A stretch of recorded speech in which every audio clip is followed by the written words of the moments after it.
ధైర్యంగా ఉన్నాడో చూడండి. ఆయన బొంకుతూ ఉన్నాడు. ప్రేమైన దేవుని వల్ల 9వ వచనంలో యెహోవా నీ తమ్ముడైన హేబేలు ఎక్కడున్నాడని కయ్యూనును అడుగగా విచారణ చేస్తున్నాడండి. ఇక్కడ దేవుడు ఏం చేస్తున్నాడు? విచారణ చేస్తున్నాడు. ఎక్కడ?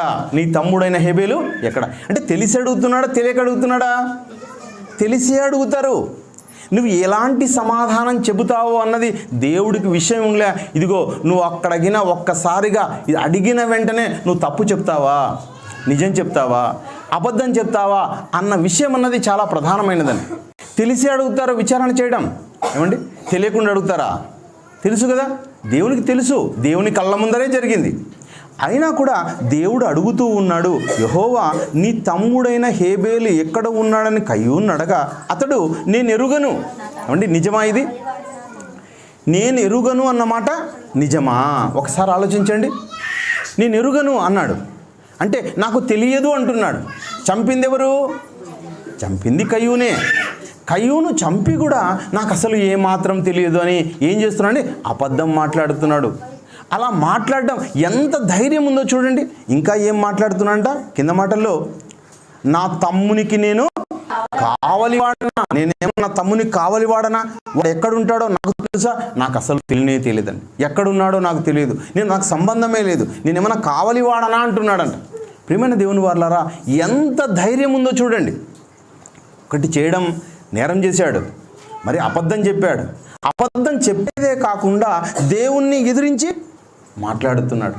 అంటే అపవాది అన్నవాడు మనుషుల్ని ఎంతగా శోధిస్తాడంటే, ఒక విషయంలో నువ్వు తప్పు చేశావంటే ఆ తప్పు మీద తప్పు, తప్పు మీద తప్పు, తప్పు మీద తప్పు పైగా చేయించి నిన్ను ఏం చేస్తాడంటే పెద్ద శిక్షలోకి నెట్టేస్తాడు.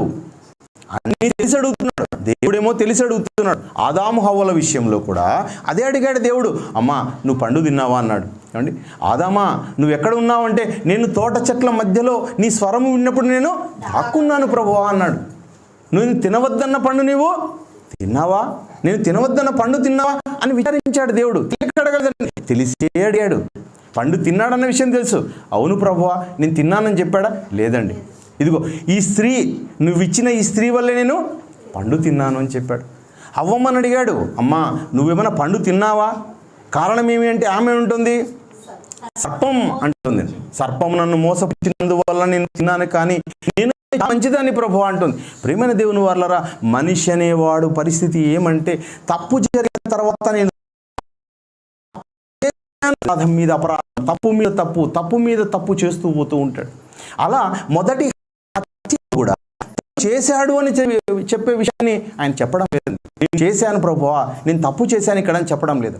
అంటే హేబేలు విషయంలో ఏమంటున్నాడు? హేబేలుని చంపాడు, నేనేమన్నా నా తమ్మునికి కావలివాడనా అంటున్నాడు.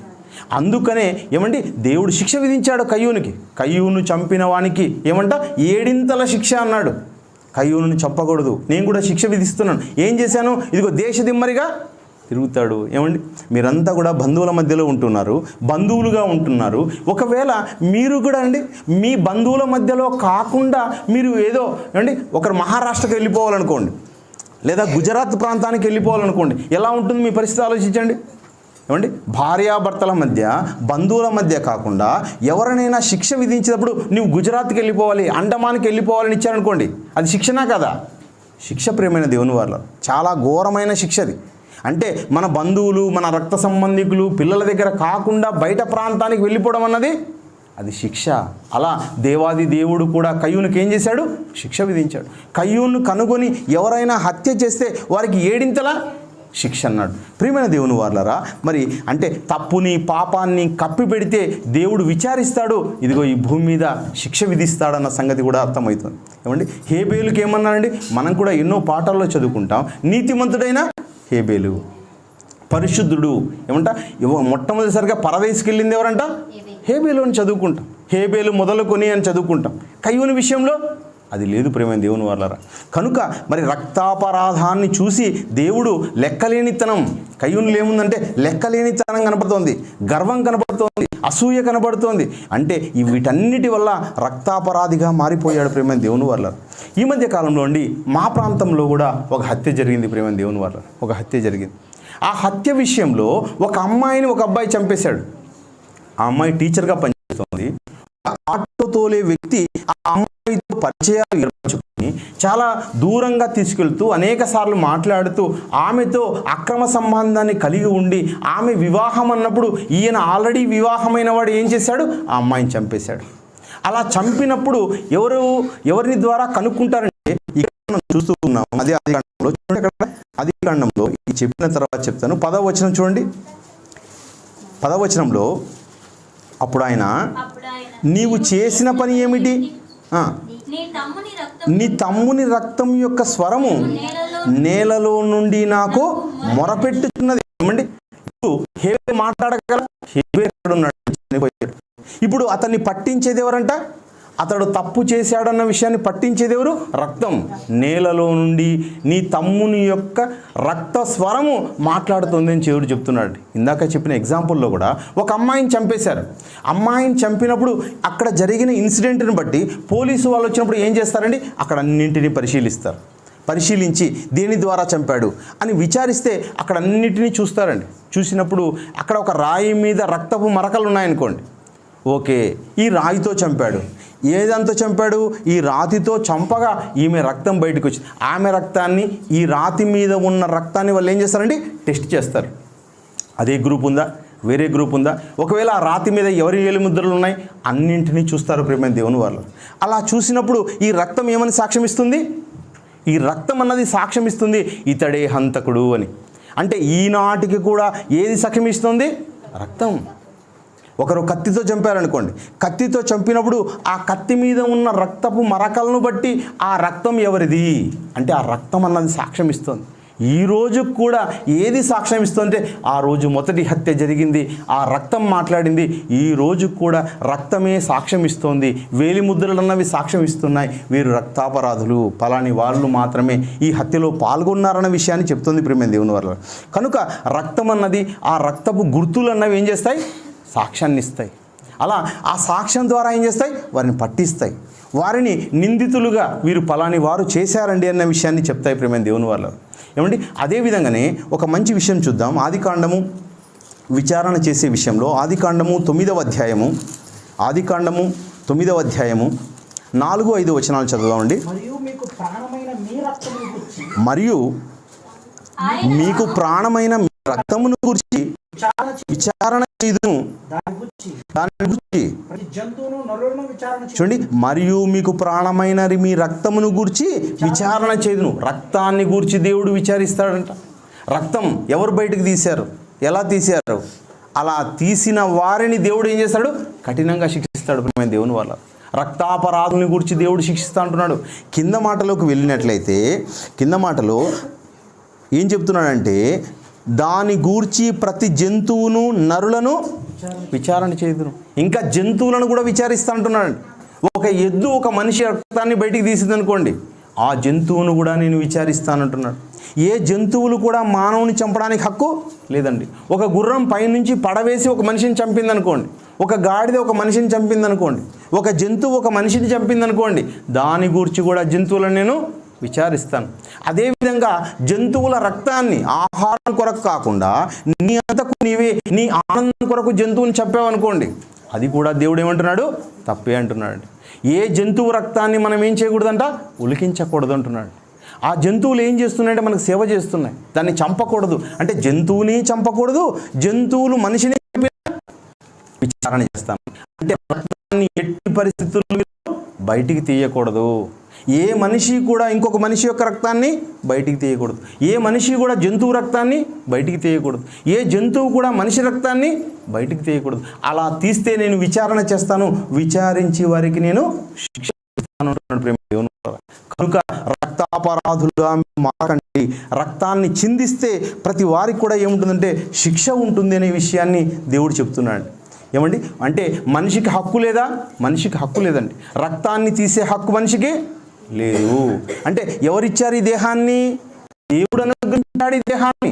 మీ దేహం దేవుని వలన నీకు అనుగ్రహింపబడి, మీ దేహం రావడానికి కష్టపడింది ఎవరు? దేవుడు. కనుక జంతువులు రావడానికి కష్టపడింది ఎవరు? దేవుడు. జంతువు రక్తాన్ని ఒలికించకూడదు, మనిషి రక్తాన్ని ఒలికించకూడదు. కానీ ప్రేమైన దేవుని వారలారా, కొద్దిమంది మాకేదో ధనం తక్కువైంది, మేము అప్పుల పాలైపోయాం, లేదా మేము ఎవరినో ఎక్కడి నుంచో వచ్చేసాం, మేము మోసపోయాం, ఏమంటే మేము అన్యాయం చేయబడ్డామని మనుషులు ఏం చేస్తారంటే వారంతకు వారుగా ఉరి వేసుకుంటారండి. లేదా నీటి ప్రమాదాల్లోనికి, రైలు ప్రమాదాల్లోనికి, లేదా విద్యుత్ ప్రమాదాల్లోనికి, పెట్రోల్ వేసుకొని ప్రమాదాల్లోనికి, అగ్ని ప్రమాదాల్లోనికి మనిషి వెళ్ళిపోయి చచ్చిపోతాడు. మనుషులు చాలామంది ఏమంటే ఈ ప్రాంతాల్లో కూడా జరుగుతుంటాయి. అందరూ బాగుంటారు, సుఖంగా బాగుంటారు, ఉన్నట్లుండి కేకలు వినబడతాయి. ఏం జరిగిందంటే అందరూ పొలోమని పరిగెత్తుకుంటూ వెళ్ళిపోతారు. అది అక్కడ జరిగిందండి నేరం. ఒక ఆమె చనిపోయింది. ఆమె చనిపోతూ తన పిల్లల్ని చంపేసింది. ఆమె చనిపోయింది, పిల్లల్ని చంపేసింది. లేదా భర్త భార్యను చంపేశాడు, లేదా ఇంకొకరు భర్తను చంపేశారు అంటారు. అంటే నీటి ప్రమాదాలకు గురైనా, లేదా ఉరి వేసుకొని చనిపోయినా, కొద్దిమంది ఈ మధ్య కాలంలో మందు దాగి చనిపోయే వాళ్ళు ఉంటారు, ఉరి వేసుకొని చనిపోయే వాళ్ళు ఉంటారు, ఏమండి విద్యుత్ ప్రమాదాల్లో చనిపోయే వాళ్ళు ఉంటారు. అదే పనిగా ఏమండి ప్రమాదం జరిగి చనిపోవడం కాదు, అదే పనిగా ఏం చేసుకుంటారు, ఉద్యోగం రాలేదని చనిపోయే వాళ్ళు ఉన్నారండి. లేదా విద్యలో నేను తక్కువ మార్కులు నాకు వచ్చాయని చనిపోయే వాళ్ళు ఉంటారు. ఇలా ఎన్నో రకాల హత్యలు అన్నవి జరుగుతూ ఉన్నాయి. వీటన్నిటి బట్టి కూడా దేవుడు ఏం చేస్తాడు, విచారిస్తాను. ఎవరు చనిపోవడానికి వీల్లేదు. ఏమండి డబ్బులు తక్కువయ్యానో, పంట పండలేదనో, చదువు రాలేదనో, ఏమండి లేదా నా భర్త నన్ను హింసించాడనో, నా భర్త నన్ను కొట్టాడనో, ఏవో కొనివ్వలేదనో, ఏమంటే చిన్న పిల్లలు కూడా సెల్ ఫోన్ కొనివ్వకపోతే చనిపోయే వాళ్ళు ఉన్నారండి ఈ మధ్యకాలంలో. చిన్నపిల్లలు 9th క్లాస్ 10th క్లాస్ చదివే పిల్లలు ఈ మధ్య కరోనా పీరియడ్ వస్తే ఆ కరోనా పీరియడ్లో నాకు సెల్ ఫోన్ కావాలని అడిగితే మా అమ్మ నాకు కొనివ్వలేదండి అని చనిపోయే పిల్లలు.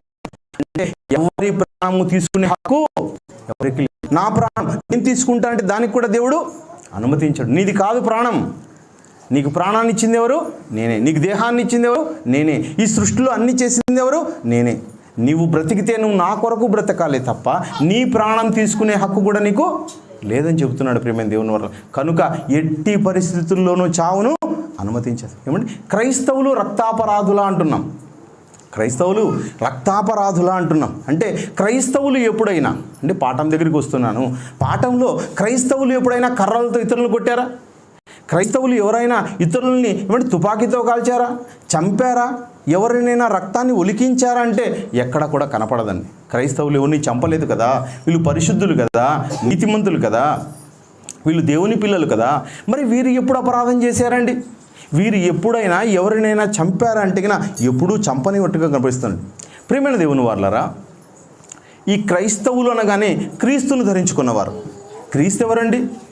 క్రీస్తు యూదుడు, అంతే కదా. క్రీస్తు ఎవరండి? యూదుడు. ఈయన యూదుల్లో నుంచి వచ్చినవాడు. ఈ యూదుడైన యేసుక్రీస్తుల వారు మరి ఎవరి చేత చంపబడ్డాడు? యూదుల చేతే చంపబడ్డాడు.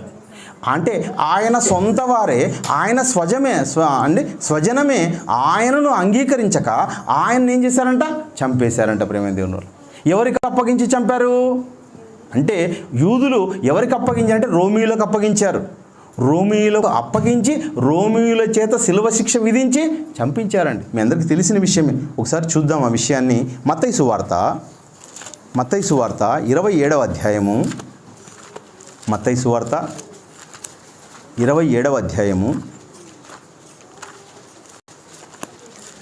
మత్తయి సువార్త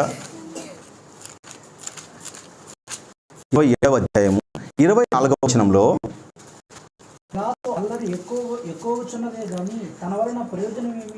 లేదని గ్రహించి నీళ్లు తీసుకొని చేతులు కడుక్కొని ఈ నీతిమంతుని రక్తమును గురించి నేను నిరపరాధిని, మీరే చూచుకున్నాడని చెప్పాను. ప్రేమ దేవుని వారలారా, 23వ వచనం చూస్తే, అధిపతి ఎందుకు ఇతడు ఏ దుష్కార్యము చేసినని అడుగగా వారు సిలువ వేయమని మరి ఎక్కువగా కేకలు వేసిరి. యూదులైన వాళ్ళు అంటున్నారంట, అందరు కూడా ఏకముగా ఒకే మాట మాట్లాడుతున్నారంట, సిలువ వేయండి, యేసుక్రీస్తుకు సిలువ వేయండి, యేసుక్రీస్తుకు సిలువ వేయండి, ఆయన్ను చంపండి, యేసుక్రీస్తుకు సిలువ వేయండి అంటున్నారంట. కానీ యేసుక్రీస్తుని గురించి ఆ రోజు ఉన్న ఆ పిలాతు ఏమండి ఆ న్యాయాధిపతి విచారిస్తే ఏం కనపడలేదంట, ఏ దుష్కార్యము చేశానని. ఏ దుష్కార్యం ఏమండి? ఇతన్ని ఎవరైనా చంపాడా, మానభంగం చేశాడా, ఎవరిదైనా దోచుకున్నాడా, ఎవరికైనా అన్యాయం చేశాడా, అక్రమం చేశాడా ఏమండి అని విచారిస్తే ఏ నేరము కూడా తనలో కనపడడం లేదండి. ఈ ప్రపంచంలో ఏ మనిషిని విచారించినా ప్రతి మనిషి నేరస్తుడే. ఏ మనిషినైనా కానీ దేవుని ముందర పెట్టి విచారిస్తే ప్రతి మనిషి నేరస్తుడే. కానీ ఏంటంటే ఏ పాపము ఎరుగని వాడంట. యేసుక్రీస్తుల వారంటే ఎవరండి? ఏ పాపము ఎరుగని వాడు. ఆయన బ్రతికు ఉన్న రోజుల్లో కూడా ఆయన మాట్లాడుతున్నాడు, నాలో పాపం ఉందని మీలో ఎవరు స్థాపించగలడు అంటున్నాడు. అంటే ఏ దుష్కార్యము ఇతనిలో నాకు కనపడ్డా, అంటే ఏ కార్యము అంటే ఒక్క దుష్కార్యము కూడా నాకు కనపడడం లేదు. ఏది అయినా అంటే కనుక్కుందామని విచారిస్తే ఒక్క కార్యము కూడా కనపడడం లేదంట ప్రియమైన దేవుని వల్ల. అంటే ఏ నేరము చేయలేదు. ఏ నేరము చేయకపోయినా అందరూ ఏమంటున్నారంటే యూదులంతా కూడా సిలువ వేయండి అంటున్నారు. పిలాతు అల్లరి ఎక్కువగుచున్నదే కానీ తన వలన ప్రయోజనమేమీ లేదని గ్రహించి నీళ్లు తీసుకుని జనసమూహం ఎదుట చేతులు కడుక్కుని, ఈ నీతిమంతుని రక్తమును గూర్చి నేను నిరపరాధిని చూడండి, ఈ నీతిమంతుని రక్తము నాకు అంటకూడదు, నాకు, నా పిల్లలకు, నా వంశానికి అంటకూడదు. ఏమండి, అంటుకుంటుందా? నేరం చేస్తే అంటుకుంటుందని ఈయన సాక్ష్యం ఇస్తున్నాడని. ప్రాణం తీస్తే ఏమండి, ఈయన ప్రాణం తీస్తే నాకు శిక్ష వస్తుందని పిలాతు చెబుతున్నాడు, వాళ్ళ సాక్ష్యం ఇస్తున్నాడు. ఈ నీతిమంతుని రక్తంను గురించి నేను నిరపరాధిని మీరే చూచుకుని అని చెప్పాను. అందుకు ప్రజలందరూ, యూదులందరూ ఏమంటున్నారట? వాని రక్తము మా మీదను మా పిల్లల మీదను ఉండును కాకండ్రి. ఏమండి అంటే మా మీదను మా పిల్లల మీదను ఉండును గాక. ఏమండి ఎలాంటి వాళ్ళో చూడండి, యూదులందరూ కూడా మా మీద ఉండాలి, మా పిల్లల మీద ఉండాలి, మా తరతరాలు ఆ రక్తం యొక్క శిక్ష, ఆ నిరపరాధుని యొక్క రక్తం శిక్ష మా మీద అంతా ఉండాలని కోరుకున్నారంట ప్రేమైన దేవుని. ఎంత కఠినమైన హృదయం కలిగిన వాళ్ళు చూడండి. ఏమండి ఎవరైనా ఏమనుకుంటారు, అదిగో అలాంటి చావు మనం చంపకూడదు, నిరపరాధుల్ని మనం చంపకూడదు, ఏమండి శిక్ష వేసినా కూడా అలాంటి వాళ్ళని చంపకూడదు అనుకుంటాం, రక్తాన్ని ఒలికించకూడదు అనుకుంటాం. కానీ యూదులు చూడండి ఎలాంటి వాళ్ళు, మా మీదను మా పిల్లల మీదను ఉండును గాక అన్నారంట ప్రేమైన దేవుని వాళ్ళు. అనుకుంటే ఎలా వచ్చిందంట వారికి మీద శిక్ష? చాలా కష్టంగా వచ్చిందంట. ఏమండి రాబోయే కాలంలో జర్మనీ నియంత అయిన హిట్లర్ వచ్చాడండి. హిట్లర్ వచ్చి యూదుల్ని ఎంతగా శిక్షించాడంటే గర్భములో ఉన్న పిల్లలను కూడా బయటికి ఈడ్చి మరీ చంపేశారండి. యూదులందరికీ కూడా ఊచకోత కోశారు. వందల మంది, వేల మంది చనిపోయారు. యూదులందరూ కూడా వేల మంది యూదుల్ని చంపేశారు, పిల్లల్ని చంపేశారు, ఏమంటే గర్భవతులను చంపేశారు. అలా తుదమట్టుకు వారి మీదకి శిక్ష వచ్చిన ప్రేమైన దేవుని వల్ల యూదులు వారు కొరుకున్నందుకు, మా మీదను మా పిల్లల మీదను ఉండునందుకు తుదమట్టుకు వారి మీదకి శిక్ష వచ్చిందన్న విషయం బైబిల్ గుర్తు చేస్తుంది. తెస్సలోనికి రాసిన పత్రిక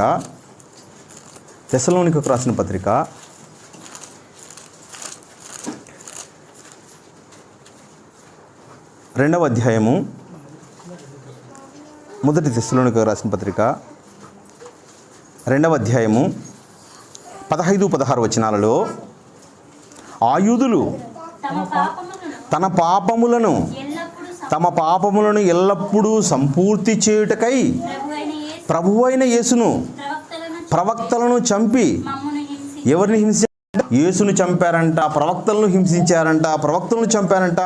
అన్యజనులు రక్షణ పొందుటకై వారితో మేము మాట్లాడకుండా మమ్మల్ని ఆటంకపరచుచు దేవునికి ఇష్టలు కాని వారును మనుషులందరికీ విరోధులనై ఉన్నారు.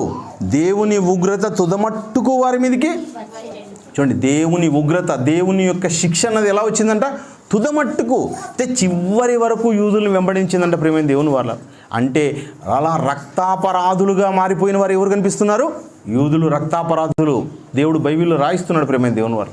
వాళ్ళు రక్తాన్ని ఒలికించడానికి వారే కారణం. యేసుక్రీస్తుని యొక్క రక్తాన్ని ఒలికించడానికి వారు కారణంగా మారిపోయారు. వారు యూదులు అయినప్పటికీ వాళ్ళు ఏం చేశారంట? దేవుని మాటకు భిన్నంగా ఉన్నారంట. యేసుక్రీస్తుకు శిలువ శిక్ష విధించారు, ప్రవక్తలను చంపారు. మరి అది కాకుండా అపోస్తలులు వాక్యం ప్రకటిస్తున్నప్పుడు వారికి కూడా ఎలా ఉన్నారంట? ఆటంకంగా ఉన్నారంట. అలా తుదమట్టుకు వారి మీదకి ఏమొచ్చింది? దేవుని యొక్క ఉగ్రత, దేవుని యొక్క శిక్ష అన్నది వచ్చిందన్న విషయం తెలియజేస్తున్నాడు. ప్రియమైన దేవుని వాళ్ళారా, మరి యేసుక్రీస్తుల వారు ఏమైనా అన్యాయం చేశాడో ఒకసారి ఆలోచించండి. యూదులకు ఏమైనా అన్యాయం చేశాడా?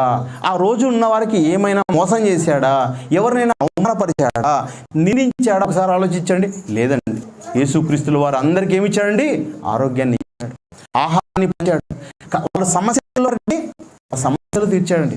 అందరికీ ఆహారం పెట్టాడు ప్రేమైన దేవుని వాళ్ళరా. అందరికీ ఆరోగ్యాలు ఇచ్చాడు. దయ్యాలు పట్టిన వారిని సైతము వారి దయ్యాలు వెళ్ళగొట్టేసి వారికి అంతా ఆరోగ్యం ఇచ్చి మంచి పని చేసి మహానుభావుడుగా చేస్తే, గొప్పవారిగా చేస్తే, వాక్యాన్ని దీవించాడు, మంచి మంచి మాటలు చెప్పాడు, సర్వోన్నతుడైన దేవుని కుమారుడుగా వారు బతికేటట్టుగా మంచి మంచి మాటలు చెప్పారు. కానీ యేసుక్రీస్తు విషయంలో వారు మాట్లాడిన మాటలు ఒకసారి చూడండి ఎలా ఉన్నాయో. మత్తయి సువార్త, అదే చివరి అధ్యాయంలోకి వెళ్ళిపోదాం. మత్తయి సువార్త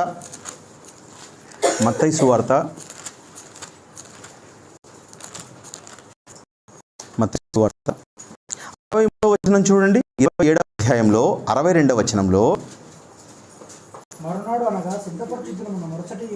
మరుసటి దినమున ప్రధాన యాజకులను పరిసయ్యులను పిలాతు నొద్ద కూడి వచ్చి, అయ్యా చూడండి ఎలా మాట్లాడారంట, ఆ వంచకుడు అన్నారంటండి, ఆ మోసగాడు అన్నారంట. ప్రేమైన దేవుని వాళ్ళు ఏమండి, వారి నోరు ఎలా వచ్చిందో ఒకసారి చూడండి. వంచకుడు అనే మాట మాట్లాడారు, మమ్మల్ని మోసం చేశాడు అని మాట్లాడారు. ఏమండి, ఈరోజు అమ్మాయిలు మోసపోతే మాట్లాడుతుంటారు, అతడు వంచకుడు అండి, అతడు మమ్మల్ని మోసం చేశాడంటే అంటారు. అంటే అలాంటి భాష ఎవరి మీద ఉపయోగించారు, ఎవరి మీద ప్రయోగించారు? యేసుక్రీస్తు మీద ప్రయోగించారండి. ఏమండి, ఎవరికైనా అన్యాయం చేశాడా? ఎవరిదైనా దోచుకున్నాడు ఆయన? ఎవరిదైనా కావాలనుకున్నాడా? కనీసం మనసులో అయినా అనుకున్నాడా? చూడండి, ఆలోచించండి. ఆయన నిరపరాధి, ఎవరిని ఏమీ ఆశించలేదు. అలాంటి వాణ్ణి అలా పట్టుకు తిట్టారండి. అదేవిధంగా మరి ముందు అధ్యాయం 27వ అధ్యాయంలో కూడా ఇంకోండి 42వ వచనంలో చూడండి. 42వ వచనంలో వీడు ఇతరులను రక్షించెను. చూడండి ఎలా మాట్లాడుతున్నాడు, వీడు అంటున్నారండి. యేసుక్రీస్తుల వారిని పట్టుకొని ఏ మాట ఉపయోగిస్తున్నాడంట, వీడు ఏం చేశాడు, ఇతరులను రక్షించాడు, తన్ను తాను రక్షించుకొనడా అని మాట్లాడారు. అంటే ఎలాంటిగా మాట్లాడారు అంటే మనం కూడా ఇతరుల్ని మీరు అని మాట్లాడతాం, గౌరవిస్తాం మనిషిని.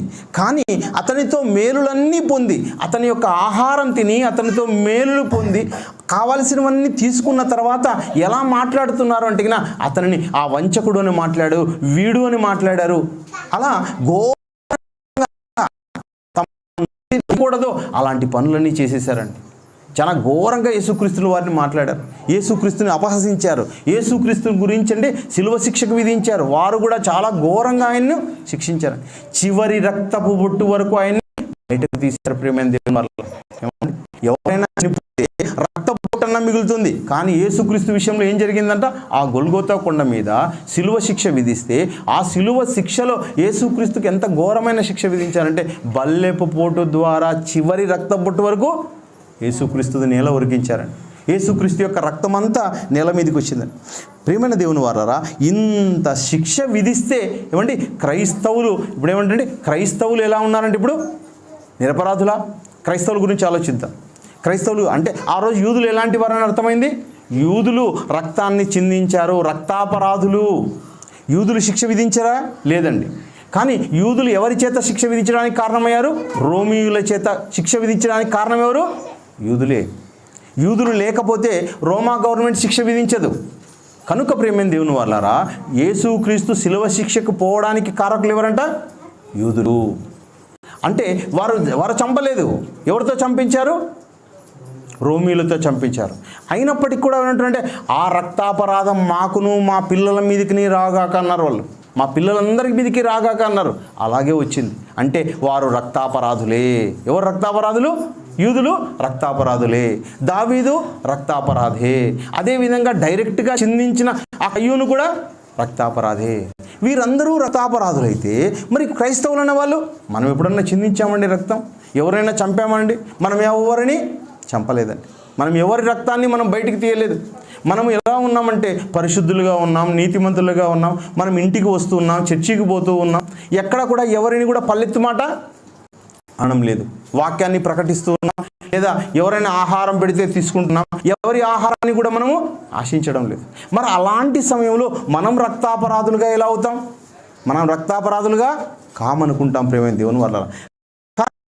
కానీ అని బైబిల్ ఎలా సెలవిస్తుందో ఒకసారి చూద్దాం. హెబ్రీయులకు రాసిన పత్రిక, ఇందాక చదవబడిన వాక్య భాగం హెబ్రీయులకు రాసిన పత్రిక 6వ అధ్యాయము 4 నుంచి చదువుకుందాం ప్రేమైన దేవుని వల్ల. ఒకసారి వెలిగింపబడి పరలోక సంబంధమైన వరమును రుచి చూచి పరిశుద్ధాత్మలో పాలివారై దేవుని దివ్యవాక్యమును రాబో యుగ సంబంధమైన శక్తుల ప్రభావమును అనుభవించిన తర్వాత తప్పిపోయిన వారు తమ విషయములో దేవుని కుమారుణ్ణి మరలా సిలువేయు బాహాటముగా ఆయనను అవమానపరచుచున్నారు గనుక మారు మనసు పొందునట్లు అట్టి వారిని మరలా నూతనపరచుట అసాధ్యం. మనం ఒక్కసారి నూతనపరచబడ్డామంటండి. ఎక్కడున్నాం? క్రైస్తవులుగా కాకముందు ఎక్కడున్నాం? చీకట్లో ఉన్నామండి. అపవాది సంబంధులుగా ఉన్నాం. అందరూ కూడా లోకస్తులంతా ఎవరు? అపవాది సంబంధులు. అపవాది సంబంధులుగా ఉన్న మనం అందరం కూడా అపవాది సంబంధుల్లోనే ఆ చీకటిలో నుంచి మనం ఏం చేయబడ్డామంటే ఇదిగో పరిశుద్ధతలోకి వచ్చాం. ఆ పరిశుద్ధతలోకి రావడానికి ఏం చేసాం? యేసుక్రీస్తు యొక్క రక్తం అన్నది మనం ఏం చేసిందండి? కడిగింది ప్రేమైన దేవుని వాళ్ళు. యేసు రక్తం ద్వారా మనం పరిశుద్ధపరచబడ్డాం. మనమందరూ కూడా మనం ఏం చేయబడ్డామంటే పరిశుద్ధపరచబడ్డాం, నీతిమంతులుగా తీర్చబడ్డాం. మనము దేవునికి దగ్గరయ్యాం, దేవుని వాక్యానికి దగ్గరయ్యాం. ఆ దేవుని వాక్యం మనల్ని ఏం చేసిందంటే ఇదిగో పరిశుద్ధులుగా చేసిందండి. అలా పరిశుద్ధులుగా అయిన మనం ఏం చేయమంటే ఇదిగో బాప్తిస్మం తీసుకున్నాం. బాప్తిస్మం ద్వారా పరిశుద్ధులైన మనం బాప్తిస్మం తీసుకోవడం ద్వారా పరిశుద్ధాత్మని వరంగా పొందుకున్నాం మనం. అలా పొందుకున్న తర్వాత ఎలా అవుతారంట మనుషులు? 4వ వచనం చూస్తే, ఒకసారి వెలిగింపబడి పరలోక సంబంధమైన వరమును రుచి చూచి పరిశుద్ధాత్మలో పాలివారై దేవుని దివ్య వాక్యమును, ఏమండి దేవుని వాక్యం ఎలాంటిదంట? దివ్యమైన వాక్యం. ఇది పరలోకం నుంచి వచ్చిన వాక్యం, భూ సంబంధమైన వాక్యం కాదండి. దేవుని యొక్క మనసు, ఆ మనసులోని విషయాలన్నీ మనం తెలుసుకుంటున్నామండి. అలా తెలుసుకున్న మనము రాబో యుగ సంబంధమైన శక్తుల ప్రభావం రాబోవు ఏమండి మనం చూసామా? ఏమండి ఏదైనా మనం చూసాం? పరలోకాన్ని చూసామా? చూడలేదండి. పాతాళాన్ని చూసామా? చూడలేదు. కానీ వాక్యం ద్వారా మనకు పరలోకం అంటే ఎలా ఉంటుందో తెలుసు, పాతాళం అంటే ఎలా ఉంటుందో మనకు తెలుసు. ప్రేమైన దేవుని వల్ల దేవదూతలు అంటే ఎలా ఉంటాయో, ఆ దేవదూతలు ఎలాంటి శిక్షణ విధిస్తాయో, దేవదూతలు ఏ కాలంలో ఎలా మాట్లాడాయో ఏమండి. అదేవిధంగా మరియ దగ్గరికి వచ్చినప్పుడు దేవదూత ఏం మాట్లాడిందో, ఒకనాడు అంటే ఒక సంసోను యొక్క తల్లి దగ్గరికి వచ్చినప్పుడు దేవదూత ఏం మాట్లాడిందో, ఎన్నో విషయాలు మనకు తెలుసు ప్రియమైన దేవుని వల్ల. అన్ని విషయాలను తెలుసుకున్న మనం ఏం చేసామంట? శక్తుల ప్రభావమును అనుభవించిన తర్వాత అంటాడు. శక్తుల ప్రభావాన్ని మనం ఏం చేసామంట? అనుభవించాము.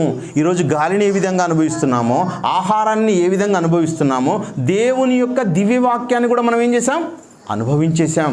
అన్ని విషయాలు మనకు తెలుసు, అంతా మనకు తెలుసు. అంతా తెలిసిన మనం ఏం చేస్తామంట? తప్పిపోతామని చెప్తున్నాండి. తప్పిపోయిన వారు, తప్పిపోవడం అంటే ఏమండి? తప్పిపోవడం అంటే ఏమి? ఇక్కడ ఎవరైనా ఒక వ్యక్తి ఉన్నాడు అనుకోండి, ఉదాహరణకి ఇక్కడ శామ్యూల్ అనే వ్యక్తి ఉన్నాడు. ఈయన తప్పిపోయాడు అనుకోండి. ఈయన ఫలాని వ్యక్తి తప్పిపోయాడు అంటే అర్థం ఏమి? అంటే మనకు కనబడడం లేదు అని అర్థం.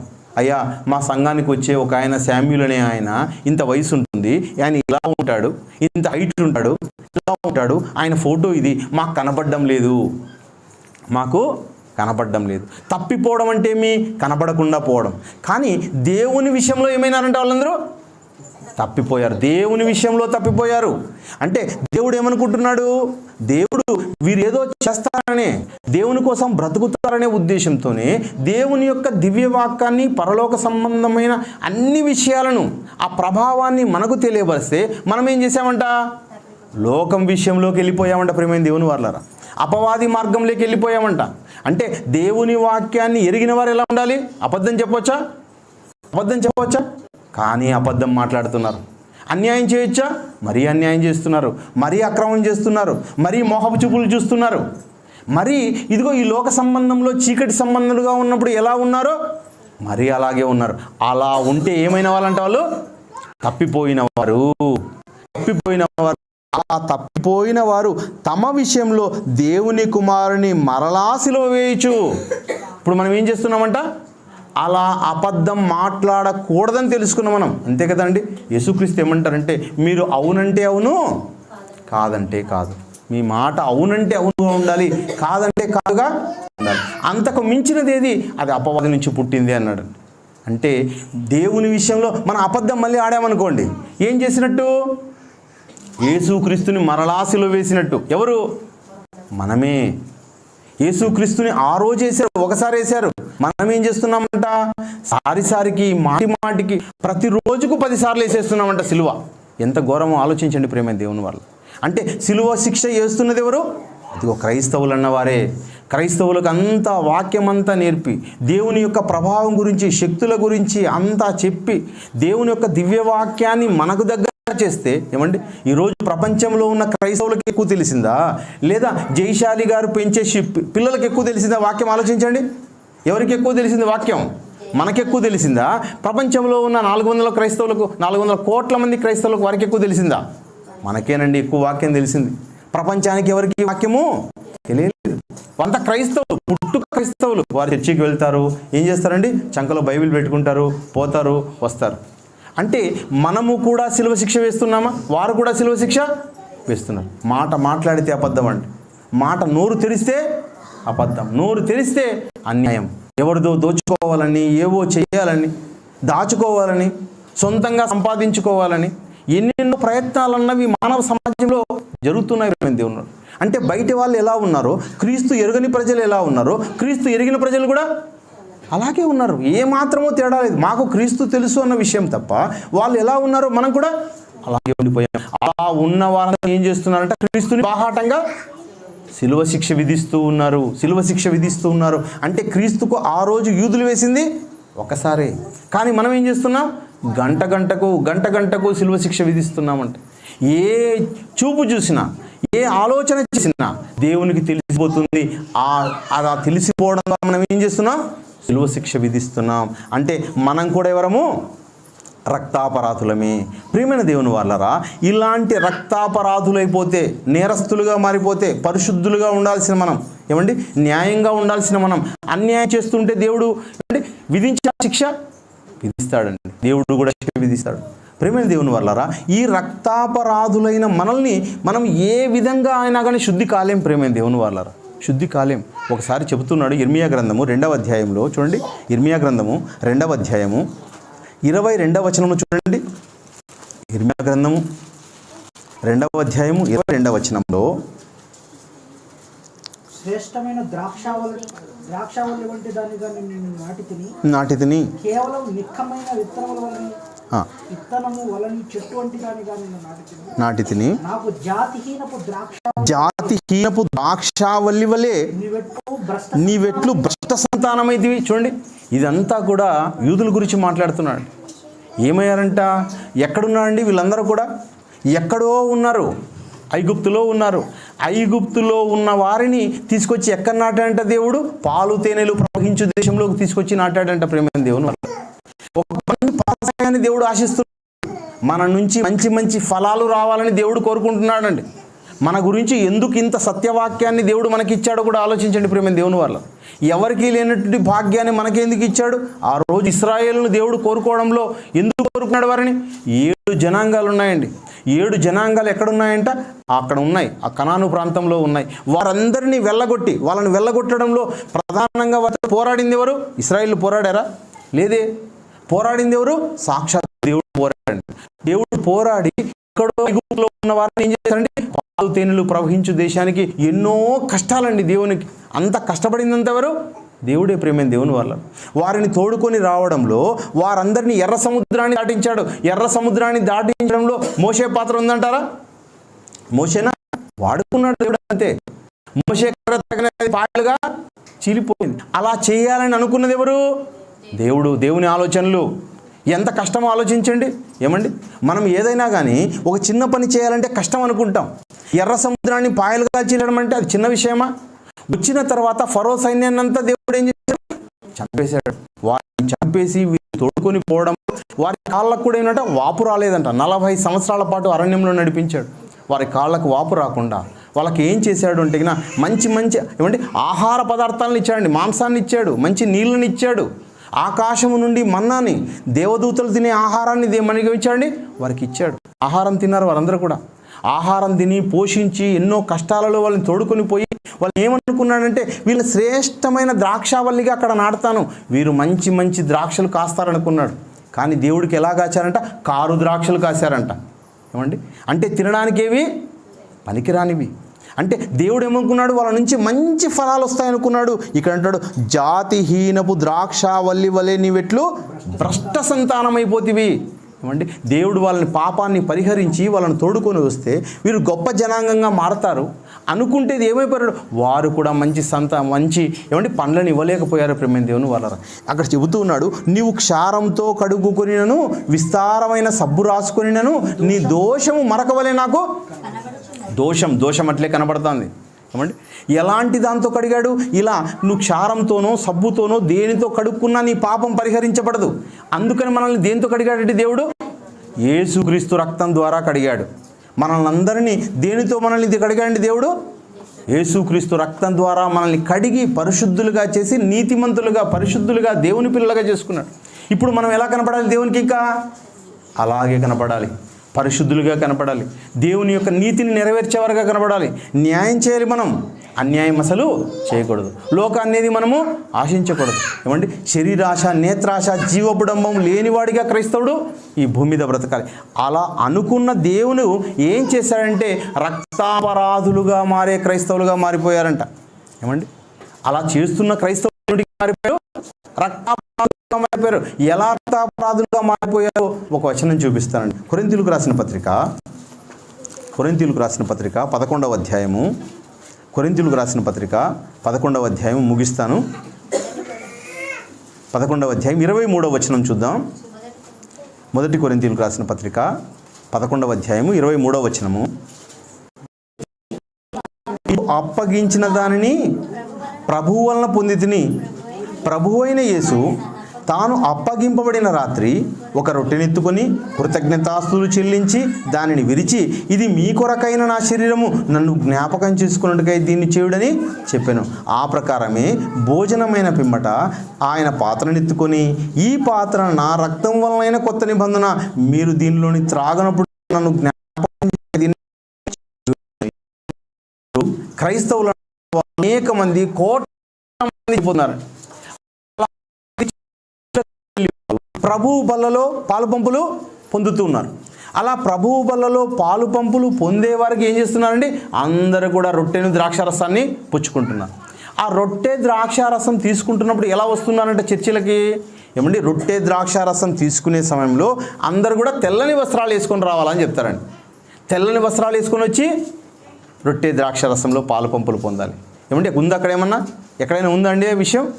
తెల్లని డ్రెస్సులు వేసుకొని రావాలని ఎక్కడైనా ఉందా? లేదండి.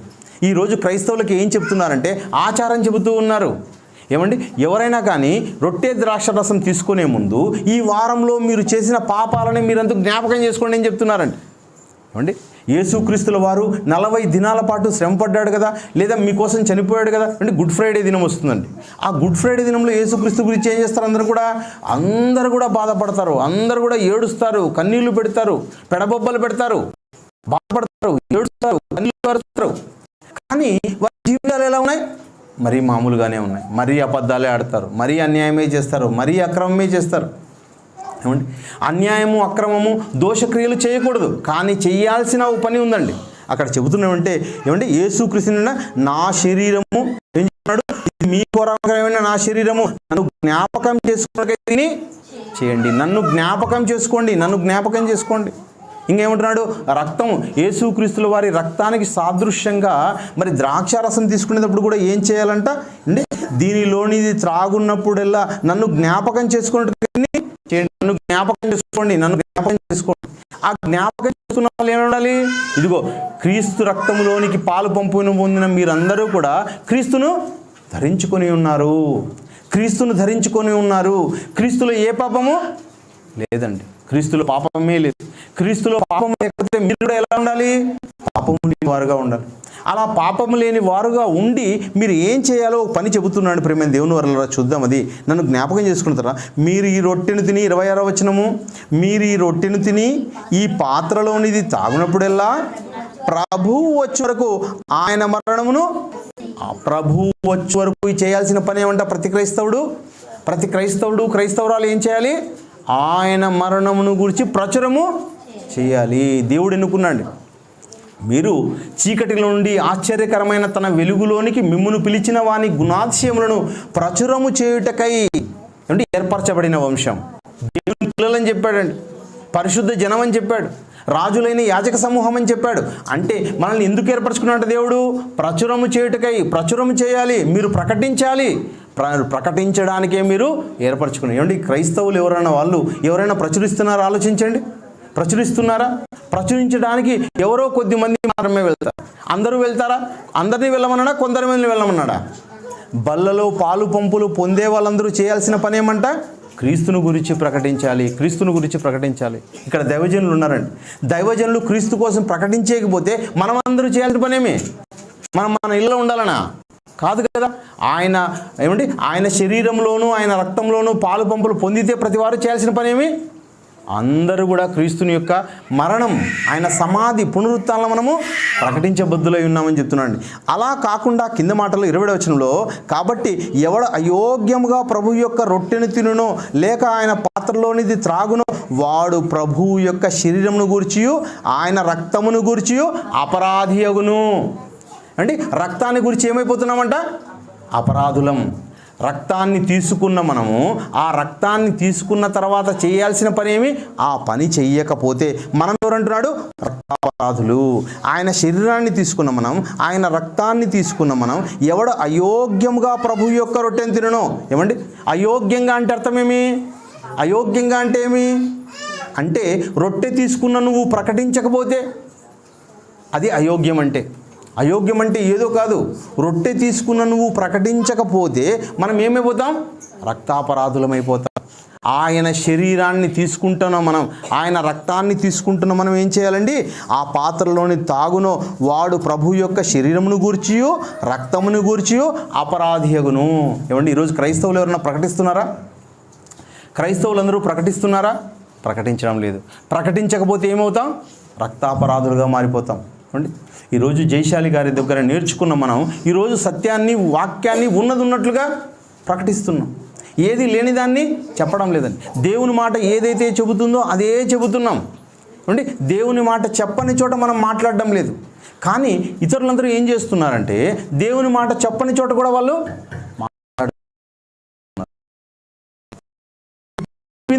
క్రీస్తు ఎప్పుడైనా తన కోసం ప్రార్థించాడండి? ఎక్కడైనా దేవా నాకు ఆరోగ్యాన్ని ఇచ్చి, నాకు అది ఇచ్చి, ఇది ఇచ్చి అని మాట్లాడా? ఎక్కడ లేదు. అపోస్తులు ఎప్పుడైనా వాళ్ళు ప్రార్థించారా వారి కోసం? ఎక్కడా ప్రార్థించలేదు. అపోస్తులు ప్రార్థించలేదు, యేసుక్రీస్తు ప్రార్థించలేదు, భక్తులు ప్రార్థించలేదు. కానీ ఈరోజు ప్రార్థనల ముసుగులు ఏం జరుగుతున్నాయండి? అన్నీ సొంతవేనండి. ఏమండి, నాకు ఉద్యోగం కావాలి, మా పిల్లలకు ఆరోగ్యం కావాలి, మాకు చదువులు కావాలి, మేము ఎక్కడో సెటిల్ కావాలి. ఏమండి, ఆరోగ్యం కోసం ప్రార్థించడం, ప్రతి చిన్న విషయానికి ప్రార్థిస్తున్నారే కానీ అంటే ఏవి వద్దు అవి చేస్తున్నారే కానీ ఏవి చేయమని చెప్పాడో అది చేస్తున్నారా? మీరు సర్వలోకంలోకి వెళ్ళి సర్వసృష్టికి సువార్తను ప్రకటించండి. క్రీస్తును ధరించుకున్న మీరందరూ ఏమంటారు? క్రైస్తవులు అంటండి. ఆ క్రైస్తవులు ఏం చేయాలంట? సువార్తను ప్రకటించాలంట. ఇందుకు క్రైస్తవులు అంటే ఎవరండి క్రైస్తవులు అంటే? మత్తయి సువార్త 28వ అధ్యాయము. మత్తయి సువార్త ముగిస్తాను. మత్తయి సువార్త చివరి అధ్యాయంలోకి రండి. 28వ అధ్యాయము 18వ వచనం. పరలోకమందును భూమి మీదను నాకు సర్వాధికారం ఇవ్వబడి ఉన్నది కాబట్టి మీరు వెళ్ళి సమస్త జనులను, అంటే సమస్త జనులు ఏమైపోతున్నారు? వాక్యం ద్వారా యేసుక్రీస్తు శిష్యులుగా మారుతున్నారు. ఒకనాడు 11 మంది శిష్యులకి మీరు సర్వలోకంలోకి వెళ్ళి సర్వసృష్టికి సువార్తను ప్రకటించమన్నాడు. యేసుక్రీస్తు ఎప్పుడైతే తిరిగి లేచాడో, ఆయనకు భూమి మీదను పరలోకంలోనూ సర్వాధికారం ఇవ్వబడిందో, ఆయన చెబుతున్న మాట ఏమంటే మీరంతా క్రీస్తుకు శిష్యులు. నేను ఎవరి శిష్యుల్ని? క్రీస్తు శిష్యుల్ని. ఇక్కడ ఉన్న దైవజనులు ఎవరి శిష్యులు? క్రీస్తు శిష్యులు. మనమందరము ఎవరి శిష్యులము? యేసుక్రీస్తు యొక్క శిష్యులమండి. యేసుక్రీస్తు శిష్యులైతే ఏం చేయాలంట? తండ్రి యొక్కయు కుమారుని యొక్కయు పరిశుద్ధాత్మ యొక్క నామంలోనికి వారికి బాప్తిస్మిచ్చు నేను ఏ ఏ సంగతులను ఆజ్ఞాపించుదునో వాటినన్నింటినీ గైకొనవలెనని వారికి బోధించుడి. ఏమంటే బోధించాలి. ఏ ఏ సంగతులు మీకు ఆజ్ఞాపించాను? మీరు సర్వలోకమునకు వెళ్ళి సర్వసృష్టికి సువార్తను ప్రకటించండి. అంటే సువార్తను ప్రకటించే బాధ్యత కొందరిదా? అందరిదా? అందరిది అండి, అందరిది. ఇక్కడ ఏవైతే అవసరం ఉన్నాయో, ఏవైతే అవసరాలు ఉన్నాయో, ఏవైతే కావాల్సి ఉందో వాటికి మనం అందరూ ఏం చేయాలి? పాలు పంపులు పొందాలి. ఇక్కడ ఉన్న దైవజనుల్లోనూ ఒకటే లక్ష్యం, మనలోనూ ఒకటే లక్ష్యము మనం కలిగి ఉండాలి. అంటే అది వారికి మాత్రమే లక్ష్యం, మంది కాదు అని కాదండి. మనం అందరూ ఒక లక్ష్యం కలిగి ఉండాలి, ఒక గురి కలిగి ఉండాలి. మనం క్రీస్తు యొక్క వాక్యాన్ని ప్రకటించాలి. మీరు సర్వలోకంలోకి వెళ్ళి సర్వ సృష్టికి సువార్త సత్యాన్ని వెదజల్లాలి. ఆ సత్యాన్ని వెదజల్లే పని అందరికీ ఉంది ప్రియమైన దేవుని వాళ్ళ. అందరూ పని చేయాలి. అంటే ఎవరో బోధకులు ఉన్నారు, ఎవరో సువార్థికులు ఉన్నారు, అది వారు మాత్రమే చేసుకుంటారు కదండి. అందరూ చేయాలి అండి. పని చేయు వారికి పరలోకం. సహకారం అందిస్తే అవకాశం, మనం కూడా సహకారాన్ని అందించాలి, పని ముందుకు పంపించాలి. అందరూ కలిసి పని తొందరగా వీలవుతుంది ప్రియమైన దేవుని వాళ్ళ. ఎక్కడో దూరంగా ఉండి మన రాష్ట్రం కానీ రాష్ట్రంలో, దేశం కానీ దేశంలో మన బంధువులు లేని సమయంలో మనకి ఇక్కడ వచ్చి మనం పనిచేస్తూ ఉన్నాం. అలా పనిచేస్తున్న మనం అందరం కూడా ఏక హృదయం కలిగి, ఏక తాత్పర్యం కలిగి మనం పని చేస్తే ఆ పనిని చూసి దేవుడు సంతోషిస్తాడు. అంతేకాని అలా కాకుండా ఇది మన పని కాదని మనం పక్కకున్నాం అనుకోండి, మనం ఏమైపోతాం? రక్తాపరాధులుగా మారిపోతాం. మన దేవుని పనిలో మనకు చేయాలనే చిత్తశుద్ధి మనకు ఉండాలి. అలా కాకుండా పోయామో మనం కూడా అపరాధులమే. దేవుని యొక్క పని ఎవరికి ఉంది? అందరిది, కొందరిది మాత్రం కాదండి. మనము ఇతరులది మనకు సంబంధం లేదనుకుంటే మనం ఏమైపోతామంటే రక్తాపరాధులుగా మారిపోతాం. ఎందుకంటే బల్లలో చేయి వేస్తున్న మనం యేసుక్రీస్తు శరీరాన్ని తీసుకుంటున్నాం, బల్లలో చేయి వేస్తున్న మనం యేసుక్రీస్తు రక్తాన్ని తీసుకుంటున్నాం. అలా శరీరాన్ని, రక్తాన్ని తీసుకున్న మనం పనిని పక్క పెట్టేసామో మనమంతా రక్తాపరాధులమైపోతాం. అందుకే ఈ వాక్యం ద్వారా డాడీ గారు పదే పదే చెప్పేది ఏమంటేనా, నాయన సువార్త చేయండి, ప్రతిదినము సువార్త చేయండి, ప్రతిదినము అనేక పల్లెలకు వెళ్ళండి, ప్రొజెక్టర్ ద్వారా చేయండి, వాక్యాన్ని ప్రకటించండి, ప్రతి సాయంకాలము వెళ్ళండి, చాలామందికి వాక్యాన్ని ప్రకటించండి. ఈ ప్రపంచంలో ఏ వాక్యం కూడా వాక్యాన్ని ప్రకటించామని చెప్పే వాక్యమే లేదు ప్రియులారా. అందరూ చర్చిలకు వస్తున్నారు, ఆదివారం బల్ల తీసుకుంటున్నారు, అందరూ కూడా వాక్యాన్ని వింటున్నారు, పాటలు పాడుతున్నారు, కూర్చుంటున్నారు, లేస్తున్నారు, ఇళ్లకు వెళ్ళిపోతున్నారు. ఒక్కరు కూడా వాక్యం ప్రకటించేవారు లేరు. వారందరూ కూడా ఏమవుతారు? అపరాధులు, రక్తాపరాధులు. ఆయన శరీరాన్ని తీసుకొని, ఆయన రక్తాన్ని తీసుకొని చేయాల్సిన పని చేయకుండా పోతే ఆ రోజులు యూదులు ఏ విధంగా అపరాధులైపోయారో అలాంటి అపరాధులుగా మారిపోతాం. కనుక బల్లలో చేయి వేసిన మనమందరం కూడా దైవ సేవకులను అనుసరిస్తూ ప్రతి కార్యక్రమంలో మనం తోడుగా ఉండి అన్ని పనులు మనం చేసుకున్నామో మనం నిరపరాధులుగా ఉంటాం. కానీ ఒకవేళ చెయ్యి వేసిన మనం పనుల్లో చెయ్యి వేయలేదో మనం రక్తాపరాధులుగా మారిపోతాం. ప్రార్థించుకుందామండి. మహాగణుడా, మహోన్నతుడా, జీవాధిపతి, మమ్మల్ని ప్రేమించిన మా తండ్రి, మీకు వందనాలు, స్తుతులు, స్తోత్రాలు. తండ్రి, మీ పిల్లల దగ్గరికి తండ్రి మమ్మల్ని నడిపించి సురక్షితంగా తీసుకొని వచ్చి తండ్రి మీ విలువైన మాటలను మాకు వినిపించారు. అందుని బట్టి మీకు వందనాలు చెల్లిస్తున్నాం. తండ్రి, క్రైస్తవులమైన మేము తండ్రి మరి రక్తాపరాధులుగా కాకూడదు అంటే మీ విలువైన వాక్యాన్ని, దివ్యవాక్యాన్ని విన్న మేము తండ్రి చివరి వరకు తండ్రి మరి క్రీస్తుని పోలి మేము నడుచుకోవాలి. తండ్రి ఆయన ఈ భూమి మీద ఉన్నప్పుడు తండ్రి ఇతర సమీప గ్రామంలోనూ పట్టణంలోనూ ప్రకటించినట్లు వెళుదాము రండి.